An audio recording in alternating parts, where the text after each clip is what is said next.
Syahadat saya November tanggal 11 2022.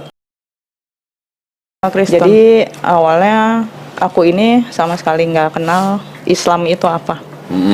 Hanya tahu oh ini orang Islam, ini orang Muslim, kayak gitu kan. Singkat cerita, aku ada di 2019 lalu ya. Nah akhirnya kan di situ aku ngerasa bosen pengen jalan kemana gitu kan, biar healing lah bahasa sekarang. Oh healing. Iya healing. Ya udah akhirnya aku ketemu teman mau ikut jalan-jalan, akhirnya kita jalan-jalan ke sana. Cuman dia bilang ini kita agak bukan jalan-jalan yang Kristen ya, dia bilang gitu kan. Karena kita kunjungan nanti akan ke masjid-masjid. Oh gitu. Ya. Tapi waktu jalan-jalan Hani masih Kristen. Masih Kristen. Mau jalan-jalan ke masjid? Iya. Nggak ada kerjaan gitu maksudnya? Iya, pokoknya apapun gitu aku bilang waktu gitu. Itu ikut tur atau pergi ikut sendiri? Ikut tur. Selama 14 hari. Tahun 2019? 2019. Oke, terus? Ya kan dia awalnya udah bilang ini bukannya Kristen, dia bilang ini Islami. Ya kan kalau aku ya udah intinya gue pengen apa ya, mau ngilangin stres lah gitu. Gue ikut aja gitu kan. Ya udah bener ya. Ya udah akhirnya kita jalan-jalan ke Turki.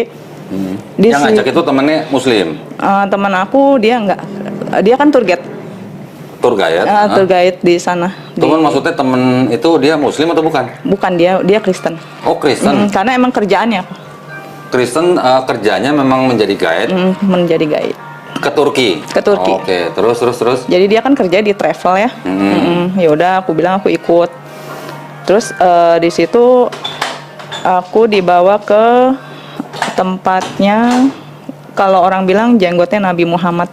Janggutnya Nabi Muhammad SAW. Janggutnya Nabi Muhammad. Berarti ke Topkapi ya? Topkapi. Museum Topkapi. Museum ya, Topkapi. Oke, terus?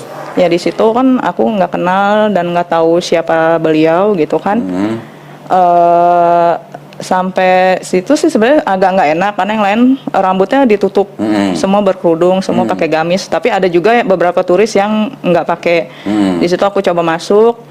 Nah di situ mereka itu sangat menghargai, sangat menghormati. Setiap mereka lewat selalu ada bacaan apa. Waktu itu kan Hani belum paham ya. Di situ Hani coba masuk. Sebenarnya agak merinding sih karena emang harumnya khasnya. Masya Allah. Iya harum banget sih. Terus? Di situ Hani coba masuk dan di pas letak janggut itu ada penjaga, memang lumayan ketat. Di situ kan tidak boleh berfoto. Tidak boleh disentuh, dia punya kaca. Kebetulan di situ lagi banyak banget orang sih, banyak yang datang. Di bagian dapurnya pun nggak boleh diambil gambar waktu itu. Nah di situ Hani dapat kesempatan, penjaganya lagi kayaknya pergi deh dari situ ngontrol yang lain. Di situ Hani disuruh, nih gue buktiin sama lu ini tuh wangi mawarnya abadi, kata teman aku. Yang ngomong tour guide itu? Ya, ini wangi mawarnya abadi. Yang orang Kristen itu? Oh terus? Nah yaudah akhirnya Hani coba cium dan itu benar wangi.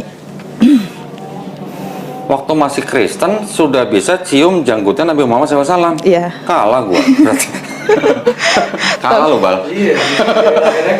Kalah lo berarti lo. Iya, tapi kan posisi waktu itu Hani nggak tahu dia siapa. Iya. Iya, jadi kayak biasa. Menurut waktu itu biasa aja gitu menurut Hani kan, gitu. Ternyata abis cium itu, nah pas dicium itu kayak ada apa ya kok? Sebenarnya tenang sih, hati Hani tenang. Tapi apa ya? Bertanya-tanya, kepala Hani itu bertanya-tanya, ini siapa ya gitu. Kok sebegitunya dihargai, sebegitunya dimuliakan gitu kan. Sedangkan aku datang dengan pakaian yang seadanya, rambut nggak ditutup.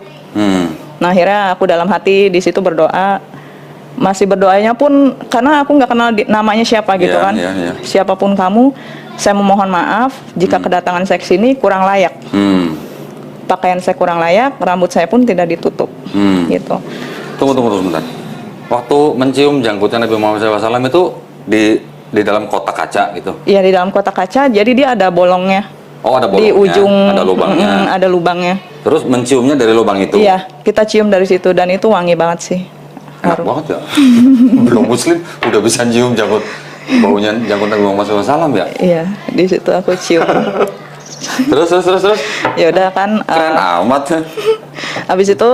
Habis aku berdoa, aku juga ngomong dalam hati sepanjang aku lihat baju jubahnya, sandalnya, sorbannya, telapak kakinya. Masya Allah. Ya di situ peralatan makannya semua aku lihat. Di situ aku mulai agak sedih ya. Maksudnya entah tujuannya apa aku dibawa ke sini. Aku dituntun ke sini tujuannya untuk apa? Aku juga nggak tahu. Karena posisi waktu itu namanya kita orang lagi bermasalah kosong dong kok. Ya aku nggak tahu apapun. Nah di situ merasa aku terisi sih sebenarnya. Kayak ada makna tersendiri gitu buat aku, kesan tersendiri gitu. Yang lain itu semua Muslim, gitu. Sedangkan teman aku aja ngomong, lu sendirian Kristen di sini.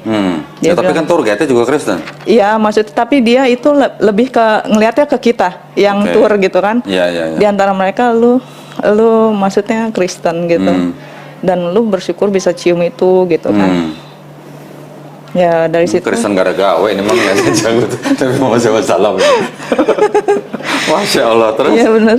Dari situ ya udah, aku kan kebingungan kan. Saya ya udah aku berdoa aja di situ kan. Aku nggak tahu tujuan aku apa dituntun ke sini gitu kan. Sorry. Itu waktu berdoa kepada siapa? Ya pokoknya aku bilang sama dia, aku bilang aku minta maaf kalau baju aku kurang layak datang bukan sini. berdoa dong, maksudnya ya, berbicara lah kok. Iya, ngomong dalam hati. Aku bilang aku nggak tahu tujuan aku kesini apa berdoa gitu. dalam nama Yesus. Enggak, takutnya kan tidak berkenan ya kok di situ. Iya. Udah akhirnya kita keliling lagi. Terus? Di situ saya masih terkesan gitu kan, kok ini indah banget ya, di sini tuh indah gitu. Tempatnya aja udah bisa bawa damai gitu buat aku ya. Dan itu baru pertama kali aku temuin indahnya di situ gitu. Ini perasaan museum doang gitu kan, bukan tempat ibadah tapi kok adem ya gitu. Belum masjid tuh ya? Iya. Terus akhirnya ke masjid juga? Ke masjid juga, ke Blue Mosque, masjid apa ya? Hagia Sophia ada tuh kan, aku ke Hagia Sophia, aku ke Ulu Jami, aku ke kalau nggak salah Blue Mosque ya. Blue Mosque. Blue Mosque di situ. Terus aku ke apa? Aduh, apa ya, perpustakaan apa sih yang tempat tempat peristirahatan terakhir Bunda Maria itu? Oh, gitu. Aku lupa namanya apa ya? Perpustakaan. Efesus. Oh, kota Efesus. Iya, aku ke Efesus. Ya. Terus? Banyak aku keliling di sana. Ya udah akhirnya, tapi tempat lain nggak berkesan buat aku gitu loh. Yang paling berkesan? Yang di tempat Nabi Muhammad itu. Masya Allah. Tempat lain aku lihatnya biasa. Masjid cuma ngeliat doang atau sholat di situ? Aku kan belum bisa sholat kok. Udah bisa sholat. Tapi dari situ aku punya apa ya? Kayak malu gitu masuk masjid. Jadi aku tutup kepala. Oh gitu, oke. Iya. Iya. Terus yang aku berkesannya lagi di situ aku lihat makamnya Jalaluddin Rumi. Jalaluddin Rumi. Terus? Ya di situ. Nah di situ juga aku cari tahu soal beliau juga. Ya beliau seorang sufi ya, kalau di situ terkenal juga. Nah di situ aku pas ke hotel, aku cari tahu tadi itu siapa sih gitu loh. Yang janggutnya lucu banget itu. Terus? Tadi itu siapa sih gitu. Ya udah kan kebetulan aku ada gambarnya, ada fotonya. Ya udah aku ketik aja namanya sesuai yang di situ kan. Foto apa maksudnya, foto janggutnya? Foto, iya kan di situ ada labelnya kok, ada nama-namanya gitu kan. Ya udah akhirnya aku cari tahu, oh yang tadi sebutnya Muhammad gitu kan. Aku cari tahu kisahnya. Di situ aku sedih gitu, maksudnya sedih sebegitu perjuangannya itu, memperjuangkan Islam itu, memperjuangkan wanita juga. Dari situ aku banyak perbandingan. Oh ternyata Muslim itu begini ya gitu.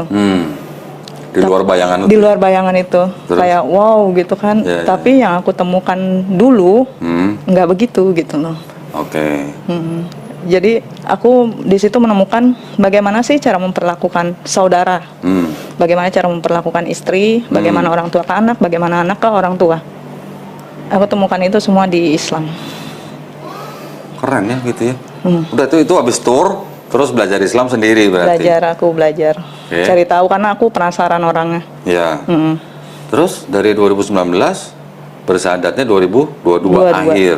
Akhir di November. Nah, selama masa itu aku belajar Islam. Sebenarnya sempat vakum pas pulang dari Turki, karena kan aku dapat kerjaan baru. Di situ kan aku belum kerja posisinya kok.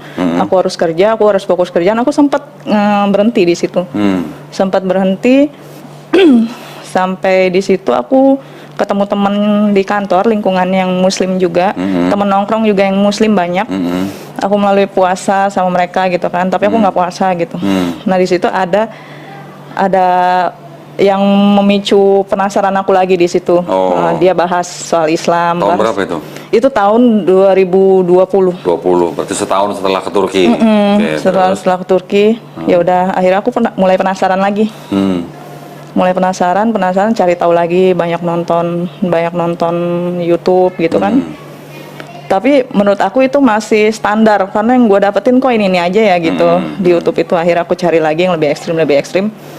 Mulai itu setahun berlalu aku cari kayak belajar wudhu itu apa sih gitu, sholat itu apa sih gitu. Iya.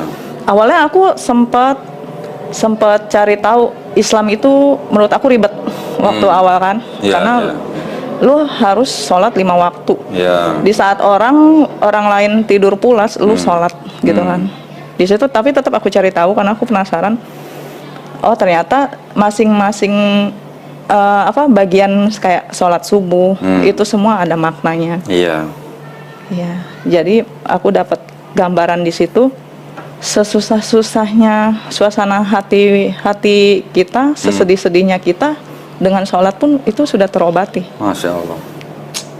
Ketemu itu ya berarti ya? Ketemu di situ, mulai iseng belajar sholat dari YouTube ya. Oh gitu. Nah, aku belajar mulai mempelajari apa sih itu wudhu gitu kan.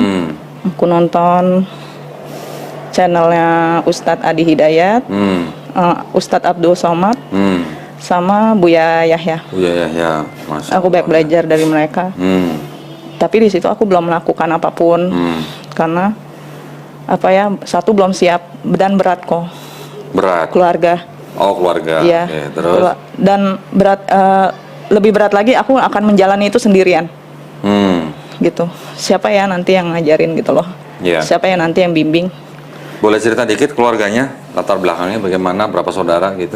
Aku 4 saudara, aku anak bungsu. Anak bungsu. Papa masih ada? Papa meninggal Waktu itu? waktu aku umur 3 tahun. Udah meninggal. Mama masih ada? Mama masih ada, tapi mama sudah menikah lagi. Oh, menikah Iya, dia lagi. sudah punya keluarga baru. Terus tinggal sendiri atau sama saudara-saudaranya? Aku tinggal sama nenek.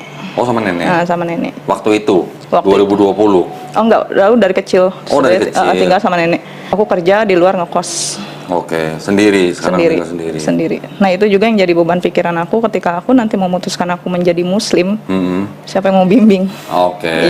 Oh jadi setelah belajar di 2020 sudah menemukan Islam? Sudah menemukan sebenarnya. Sudah dari 2019 ada vakum setahun dipicu dengan tadi Lingkungan. temennya, Lingkungan. lingkungan.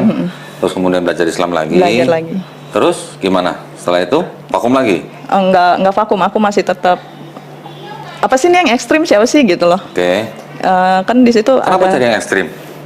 kayak aku pengen dapat yang lebih greget dari Maksudnya sebelumnya. pengen dapat intinya Betul, gitu ya? iya, Mungkin betul. ya? Oke, ya. Pokoknya aku orang Bukan ekstrim kali, kalau iya, ekstrim maksudnya yang kan lebih keluar. Gimana? ini loh kok ada kan yang keras, yang Iya. ajaran yang keras seperti apa, yang Iya. halus seperti apa. Di Iya. situ aku dapat perbandingan. Oh ini, jadi aku cuman mau ilmunya itu gimana sih gitu loh. Ya, maksudnya inti aja. Inti ajarannya. Terus? Dari situ ya udah akhirnya aku ketemu channelnya Zakir Naik ya, Ustadz Zakir Masya Naik. Allah, ya Dokter Zakir Naik. Dokter Zakir Naik. Iya. Terus? Di situ kan yang non muslim agak nggak suka sama dia kan, karena dia keras, dia radikal gitu kan. Dikenalnya kan seperti itu kan. Ya. Radikal kan di mata siapa? Iya. gitu kan. Ya. Tapi aku bukan malah ikut mereka, tapi aku malah penasaran. Justru aku yang mereka tidak suka malah aku penasaran. Iya. Akhirnya aku datangi channelnya, aku tonton semuanya. Tapi menurut aku masuk akal sih. Masuk akal. Iya. Waktu itu. Ya. Terus? Ya sesuai logika juga, segala sesuatu yang dia ucapkan itu mendasar. Ada dasarnya. Ada dasarnya. Oke.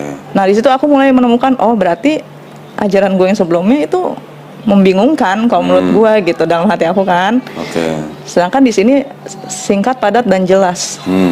Segala sesuatu ada dasarnya, segala sesuatu ada ilmunya, itu aku suka. Aku mulai tertarik. Jadi tipenya nih suka laki-laki yang pintar gitu ya.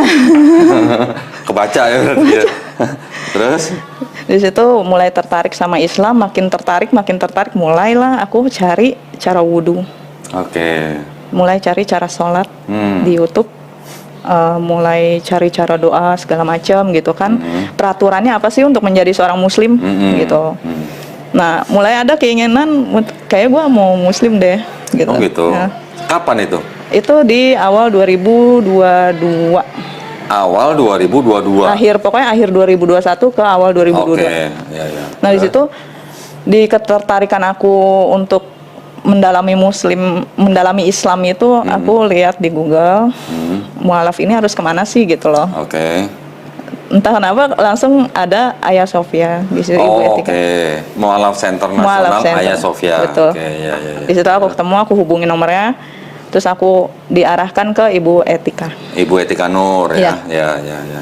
Nah, di situ dibimbing sama beliau. Berapa lama? Dari Januari perjalanannya. Januari 2022 sampai November 2022. Sampai November. Jadi butuh bimbingan Bu Etika selama 11 bulan. Iya. Karena selama Lama juga ya. iya, lama. Jadi gini Pak, kalau aku selama gue belum yakin, selama gue belum mantap, gue nggak akan syahadat dulu. Oke. Karena yang aku hindari apa?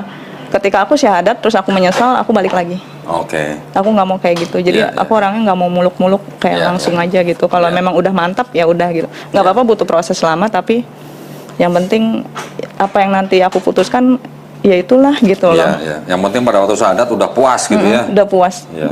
Dari Masya situ Allah. Hampir setahun. sambil belajar, sambil mencari tahu terus tentang Islam.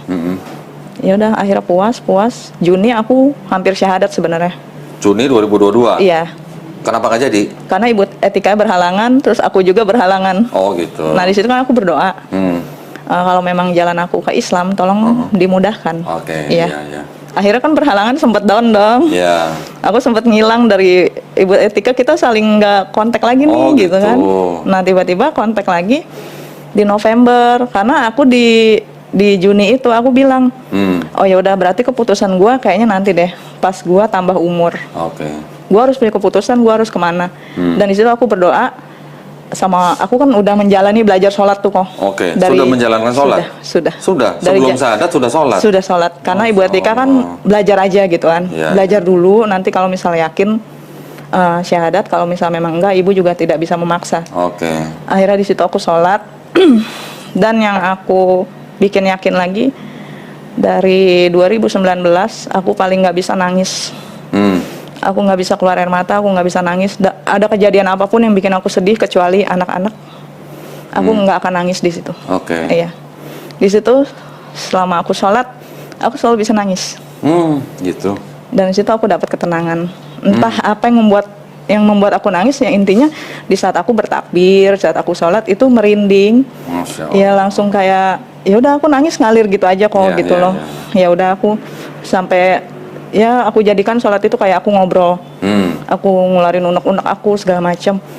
Tapi alhamdulillah di situ selalu ada aja kemudahan. Itu yang aku rasain ya. Keren ya. Iya, keren banget sih. Keren apa? Kalau kita sholat kan kita kan lagi pasrah ya. Ya, kita udah nyerah gitu kan. Betul. Kita lagi sholat, kita udah berpasrah diri, akhirnya baru kita ditolong. Gitu. Keren ya. Keren. Itu wow sih. Alhamdulillah November, tanggal 11 2022 ya. Kok tanggalnya cakep sih? Cakep, sesuai tanggal. Milih tanggal ya? Pasti milih tanggal deh kalau begini. Enggak milih. Enggak ya? Karena memang di Juni itu aku bilang di ulang tahun aku nanti aku harus punya keputusan. Nah di situ aku sholat juga. Oh berarti ulang tahunnya 11 November? 11 November. Oh baru ketahuan. Di baru situ. ngaku ini berarti. Allah ya keren. Ya di situ aku sholat lagi. Kalau memang aku ditakdirkan untuk menjadi seorang muslim, ya sudahlah gitu. Alhamdulillah. Alhamdulillah aku akan menjalani itu gitu. Iya, Mungkin ya halangannya sih banyak sih gitu kan, setahun baru bisa. Ya itu kan berarti sebenarnya kalau mau dihitung dari 2019 ya. Iya, betul. Dari semenjak ke Turki ya. Semenjak ke Turki. Di Turki itu sudah dikenalkan. Nah di situ aku baru apa ya, baru nyambung kok. Karena waktu itu kan aku nggak ngerti apa-apa nih gitu. Jadi aku di situ baru nyambung, oh ternyata alasan gua ke Turki ini untuk ini gitu loh. Alhamdulillah. Setelah bersahadat sampai hari ini ada kesulitan nggak? Karena akunya niat. Jadi menurut aku biasa aja. Kayak karena juga sebelumnya sudah menjalankan. betul, sebelumnya sudah menjalankan. 2022 ikut puasa? Ikut kok. Ikut. Full? Enggak bisa full lah ya mungkin ya, tapi sudah ngerasain puasa ya? Sudah ngerasain. Gimana rasanya? Apa ya? Karena niat ya, awalnya sih kaget. Kaget. Kagetnya gimana? Karena aku harus mengatur waktu. Kita kan biasa subuh itu tidur gitu kan. Kok ini harus sahur? Di saat orang pulas tidur kita harus sahur. Habis sahur azan kita harus sholat. Habis itu ya udah kita lakukan aktivitas biasa tanpa makan dan minum. Itu kaget. Tunggu, oke. Kagetnya di situ. Tapi saya mau nanya nih, waktu 2022 Januari sebelum syahadat itu sudah menjalankan syariat Islam itu di mana? Di kos-kosan apa? Di kosan. Atau ke masjid? Sholatnya juga ke masjid atau gimana? Di kosan, aku masih di kosan. Aku belum Di berani kosan keluar. sendiri? Iya, aku belum berani. Menjalankan sendiri? Iya, betul. Semua aku pelajari lewat YouTube. Nggak ada teman-teman muslim? Nggak ada, sama sekali. Teman-teman muslim belum ada yang tahu? Belum ada. Teman-teman yang Kristen juga belum tahu? Belum, sama sekali. Aku Jadi yang tahu benar-benar cuma sendiri. Hani sama Allah doang? Aku, Allah, terus kalau ada apa-apa aku nanya Ibu Etika. Oh, Bu Etika. Iya, betul. Oh, jadi Bu Etika tahu kalau Hani sudah menjalankan sebenarnya? Iya. Oke. Karena arahan dari beliau, Hani sholat aja dulu, coba deh belajar sholat, gitu kan. Ya udah, akhirnya dalam sholat itu Hani menemukan ketenangan. Seberat apapun masalah Hani, kayak Hani tenang aja. Kayak semacam ada Allah yang backup gua. Jadi gua nggak takut apapun. Keren ya? Masya Allah. Dari ya, situ. Itulah. Jadi memang hidayah dari Allah Subhanahu Wa Taala itu bisa lewat apa aja. Betul. Ya. Ada yang bisa lewat janggut Nabi, ini keren banget loh, lewat janggut Nabi loh. Iya, aku juga nggak nyangka. Aku aja belum pernah ke Turki nggak janggut Nabi. Aku sendiri nggak nyangka. Masih kafir lagi ke janggut. Masih kafir. Betul, masih kafir. Keren banget itu. Tapi langsung ke sana gitu. Iya, kita aja belum pernah. Ya artinya kalau memang Allah mengizinkan kita menjadi seorang Muslim, hidayah bisa lewat apa aja, ya kan? Gue jadi susah ngomong nih kalau masalahnya udah ngeliat janggut, udah nyium lagi baunya. Iya. Keren ya. Jadi memang nikmatnya Islam itu kan artinya kan kita tahu lah ya. Betul. Berserah diri, patuh, taat, tunduk, damai, selamat. Hidayahnya bisa lewat apa aja. Kalau kita sudah diberikan nikmat Islam, itu nikmat itu buat kita yang Muslim itu adalah nikmat yang paling tinggi. Betul kok. Bahkan nikmat Islam itu adalah penghargaan atau pemberian yang paling tinggi dari Allah Subhanahu Wa Taala buat kita. Waktu bersyahadat rasanya gimana? Bersyukur banget sih. Bersyukur banget. Itu pokoknya nggak bisa diungkapin, rasa syukur Hani itu nggak bisa diungkapin. Gue sendiri loh gitu. Gila ya. Iya. Gue sendirian loh. Gue nggak ada yang bimbing loh gitu. Tapi gue menemukan itu. Entah dari mana gue bisa menemukan itu gitu. Jalannya selalu apa? Itu aku dituntun untuk kesana gitu. Itu. Orang tua nggak tahu. Orang tua nggak tahu. Saudara semua nggak tahu. Teman Muslim juga nggak tahu. Nggak tahu. Sampai sekarang. Teman yang Muslim juga nggak tahu. Nggak tahu. Teman yang Kristen juga nggak tahu. Nggak tahu. Jadi yang tahu cuma Bu Etika doang. Bu Etika. Syahadatnya waktu itu online atau? Kita via ketemu? Zoom karena Ibu Etika waktu itu pergi sama Koko. Oh, lagi pergi sama saya. Di mana ya waktu itu ya? Lagi kemana ya? Saya ingat waktu itu November saya kemana ya sama Bu Etika ya kalau nggak salah. September kan saya debat, November kalau nggak salah kemana ya?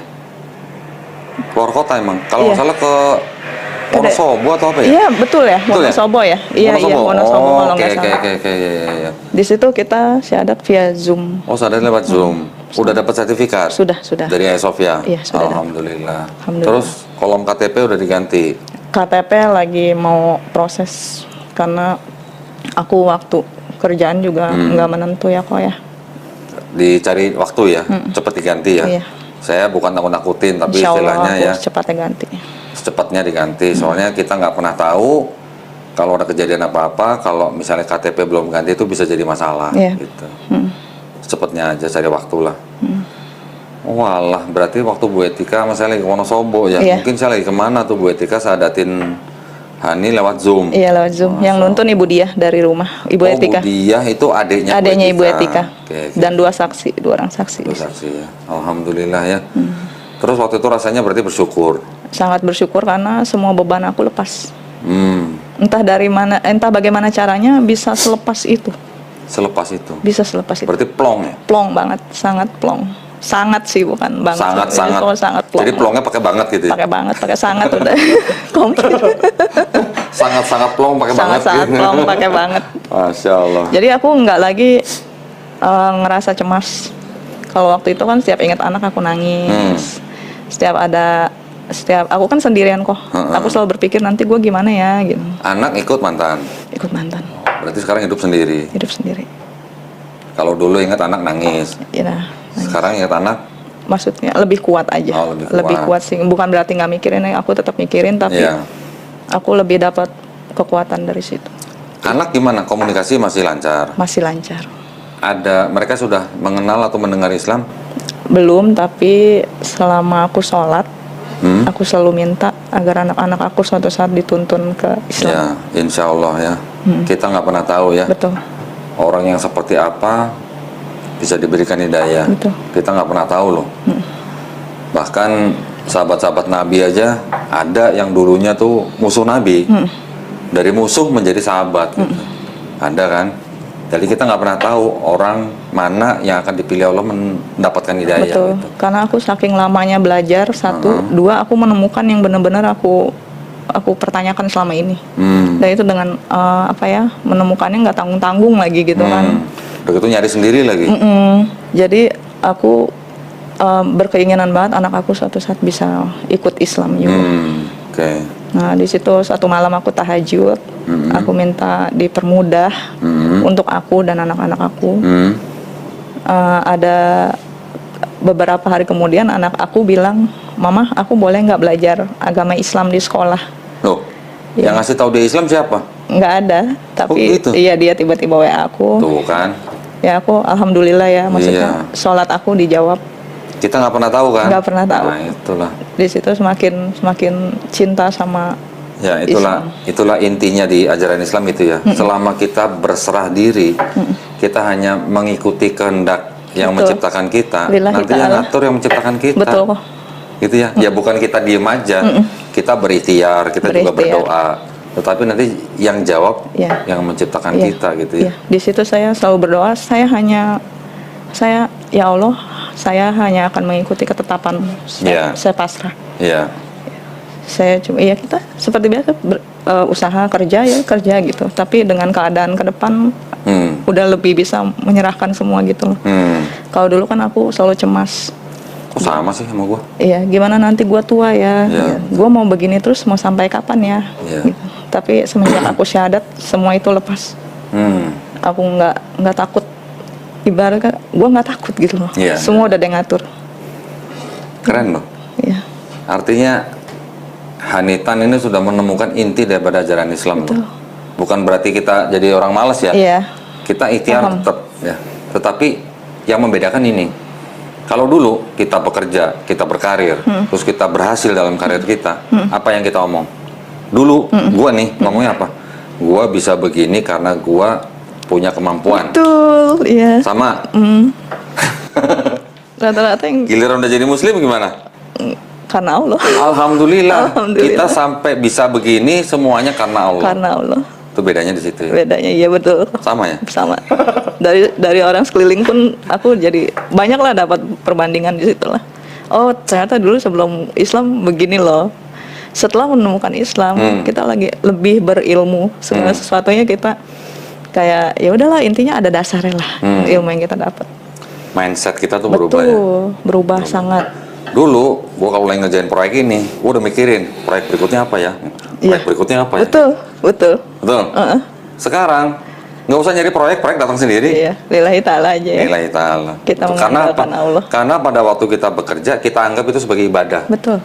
Ya. Kalau kita nggak anggap itu sebagai ibadah, kalau orang Jawa bilang tuh apa ya? Kemerungsung, tau nggak kemerungsung? Nggak tenang gitu artinya. Masya Allah. Ya dulu Hani kayak gitu. Keren loh. Ya, jadi mudah-mudahan Hani juga setelah bersyahadat sudah beberapa bulan ini, mudah-mudahan makin rajin.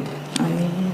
Ya, belajar Islamnya gitu, maksudnya belajar Islam itu nggak akan berhenti sampai kita mati. Iya, betul. Dan nggak pernah istilahnya lepas sholatnya, mudah-mudahan insya Allah ya. Insya Allah. Karena sholat itu kan gini, kan ini mohon maaf ya, nggak cuman mungkin orang yang baru masuk Islam, orang yang sudah Muslim dari lahir kadang juga ada yang sholatnya malas-malesan. Ada juga orang yang mau masuk Islam tapi dia nggak mau sholat. Betul. Karena dia menganggap sholat itu merepotkan. Beban. Sebenarnya kan gini, kalau kita pikir-pikir ya, seorang Muslim diwajibkan sholat, kan sebenarnya nggak lama sholat itu kan. Iya. Hanya nggak sampai 5 menit sih, kalau menurut aku ya. Bukan soal 5 menit. Kita wajib sholat kan selama kita hidup doang. Nanti kalau udah mati kan nggak butuh sholat. Iya. kalau ke situ ya. Betul kan? Betul Bu? Baru nyambung aku. Berapa lama Betul. sih hidup kita? Iya betul. Iya kan? Jadi sholat itu nggak lama, cuman pada waktu kita masih hidup aja. Iya. Kita udah mati juga nggak sholat. Iya, nanti udah mati minta hidup lagi. Nah gitu loh. Minta sholat. Alhamdulillah ya. Jadi sampai sekarang keluarga sudah tahu atau belum? Sebagian ada yang udah tahu karena aku udah pamit. Oh gitu. Pamitnya gini loh kok. Saya takut suatu saat nanti kita nggak tahu umur kita sampai kapan. Yang aku takutin suatu saat aku meninggal, mereka nggak tahu aku dikristenkan, aku dibudain. Itu yang aku nggak mau. Itulah butuhnya cepet-cepet ganti kolom agama di KTP. Iya nanti insya Allah aku usahain secepatnya aku ganti. Itu kadang-kadang menjadi masalah. Di situ juga aku ganjel juga sih, kalau kayaknya nggak bisa deh diem terus gitu kan. Iya. Aku biar bagaimanapun aku harus ngomong